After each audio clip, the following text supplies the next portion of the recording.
Qui regarde Il y a que la vérité qui compte, présenté par Pascal et Laurent sur C8. Je kiffe cette émission avec l'amour est dans le pré. Bref, hier, j'ai assisté à le témoignage d'une jeune femme vraiment écouter attentivement la moralité à la fin de cette histoire. Son père, il est venu pour avoir de nouveau, il est séparé avec sa maman depuis longtemps, mais malheureusement, il n'a pas été présent dans sa vie pendant 15 ans. Donc je pense que quand elle est arrivée, elle avait 25 ans. Actuellement, elle a 25 ans. Il lui dit qu'il l'aime, qu'il veut avoir de nouveau un contact avec elle, une relation père-fille. Bref, il lui fait toute une déclaration et il lui demande pardon pour son absence, pour le comportement qu'il a eu et tout. Il a clairement dit, dommage, j'ai pas regardé le début. Du coup, je sais même pas comment elle s'appelait la fille. Mais bref. Du coup, on lui donne la parole et on voit de suite que qu'elle va même pas ouvrir le rideau.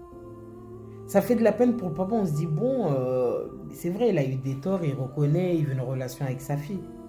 Et elle, on se dit, bon, c'est vrai, son père, il a été absent, mais quand même, elle peut faire des efforts pour avoir une relation avec son père. Mais, je vous jure, hein, le discours de cette jeune femme était tellement... Je sais même pas comment le décrire. Elle était d'une maturité, cette femme. Elle était accomplie, construite, en n'ayant pas eu de père.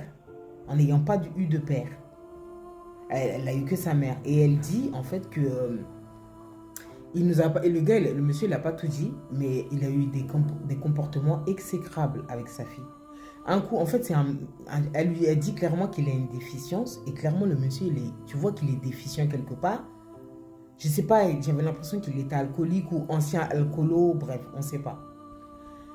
Et elle dit qu'elle, aujourd'hui, elle préfère se préserver. Son père, c'est toujours, il souffle le chaud et le froid. Un coup, il va avoir des relations avec elle, mais quand elle n'est pas prête, bah, il l'insulte de PUTE. Il dit, t'as été enseigné à la bonne école comme l'école de ta mère. En fait, t'es comme ta mère. Il l'insulte aussi de prostituée. Et elle dit, mais attendez, comment vous voulez que j'ai une relation comme ça avec quelqu'un qui n'a jamais été là, qui m'insulte à tout va. Elle dit, il y a des choses même que je ne vais pas raconter. Elle dit, elle comprend pas pourquoi il a pris le risque de venir ici, sur le plateau, alors qu'elle sait qu'elle peut l'afficher. Déjà rien que ça, je trouve que c'est hallucinant. Et lui, aujourd'hui, en fait, il a des regrets. Il a des regrets parce que il n'a pas été présent pour sa fille et c'est trop tard. Elle a plus besoin de ce père qu'elle a tant attendu parce qu'elle dit, ça lui est arrivé de pleurer parce elle voyait des enfants, des filles avec leur papa et tout, ça lui est arrivé d'avoir ce manque. Même aujourd'hui, à 25 ans, elle a un manque de père, mais elle peut plus. Elle peut plus avoir de relation avec ce père qui a été inexistant. Je sais pas si vous comprenez. Donc, moralité, en fait, moi, ce que j'ai compris, moralité, c'est cette histoire. On peut s'accomplir et se construire, même si on a des manquements dans notre vie.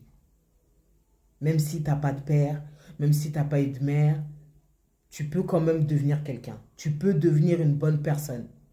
Voilà. Moi, c'est ce que j'ai compris parce qu'elle, c'était une bonne et une belle personne.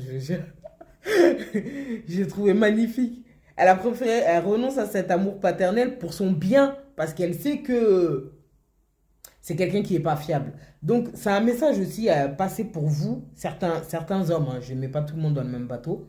Mais il y a des hommes, vous n'êtes pas présents pour vos enfants. Ni pour tous les moments de leur vie, vous n'êtes pas là. Et à un moment donné, vous allez prendre de l'âge, vous allez avoir des regrets, vous allez avoir envie d'avoir cette relation manquée. Mais parfois, c'est trop tard. C'est trop tard. Vous aurez beau faire tout ce que vous voulez. La personne, votre enfant aura vécu sans vous. Du coup, elle n'a plus besoin de vous. C'est triste. Le monsieur m'a fait de la peine, mais en même temps, c'est réel. Et elle aussi m'a fait de la peine parce que elle a besoin d'un papa, mais en même temps, elle n'a plus besoin. Ouais, c'est chaud. Ma vidéo, elle s'éternise, mais j'avais besoin de vous dire tout ça. Donc, dites-moi si vous regardez Il y a que la vérité qui compte. Moi, je kiffe. Et L'amour est dans le pré aussi. Et sachant qu'il y a une pétition pour C8 pour que la chaîne ne disparaisse pas en février 2025. Alors moi, je ne pensais pas que c'était toute la chaîne. Je pensais que c'est que TPMP, l'émission de Cyril Hanouna qui était mise en danger, mais en fait, c'est toute la chaîne. Je ne sais pas si c'est très juste. Pourquoi toute la chaîne va être risque d'être bannie en gros. Comment les gens qui bossent là-bas, comment ils vont faire? Ils vont devoir rechercher du boulot. Et il n'y a que la vérité qui compte. Ça veut dire qu'ils passent où? J'espère qu'ils continueront. Même s'ils sont plus sur C8, qu'ils continuent cette émission parce qu'elle est top. Voilà, voilà. Vous en pensez quoi, vous? C'est vrai, on peut avoir des déficiences en ayant des manquements. Enfin, des déficiences. On peut avoir des traumatismes. Des traumatismes. Mais on peut les surpasser. Voilà. Message de cette fille. Malgré les manquements qu'on peut avoir dans nos vies, des manquements, on va dire, limite primordial, des manquements primordiaux, je ne sais pas si c'est adapté. Mais en tout cas, malgré ces manquements, on peut, voilà, on peut être accompli et s'en sortir.